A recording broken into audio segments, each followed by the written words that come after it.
Да му порачам на Бабовски, Николовски и сите инволвирани дека ќе има одговорност за сите, а поднесувањето кривични пријави е само чајнички обид да се извлечете од овој скандал, напиша Цветан Трипуновски од ВМРО ДПМН на социјалните мрежи, откако директорот на Агенцијата за храна и ветеринарство изјави оти размислувале да го пријават Трипуновски за ширење дезинформации за присуство на тешки метали во дел од увезениот зеленчук од Албанија.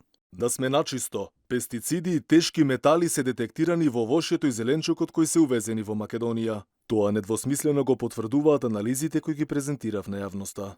Додека Бабовски и останатите околу него сакаат да ја замајат јавноста, од детектираните присуства на остатоци од пестициди во храната од неживотинско потекло, добро е Бабовски да го посоветуваат околу наодите од тестирањата и начинот на прикажување во истите. Реакцијата на Трипуновски следи откако директорот на Агенцијата за храна и ветеринарство Николче Бабовски изутрината изјави дека резултатите од анализите за присуство на тешки метали во овошјето и зеленчукот се негативни и ја обвини опозицијата за кривично дело, ширење лажна паника и тревога.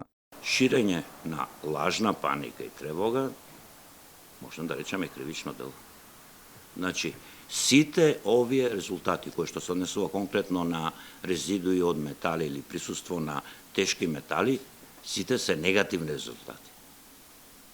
Значи, не знам која беше поентата, која беше целта кај граѓаните да се шири паника со негативни резултати. Изгледа при брифирањето некој некого прелагал. Бидејќи ако ги погледнете резултатите, ќе видите некој помешал микро и милиграм. За тоа дали агенцијата ќе поднесе пријава, Бабовски потенцираше оти ќе одлучеле деновиве. Инаку неодамна Цветан Трипуновски од Комисијата за земјоделие при ВМРО ДПМН со документи предупредуваше оти Агенцијата за храна да ламин да се увезе зеленчук кој содржи олово, кадмиум и арсен во недозволени количини.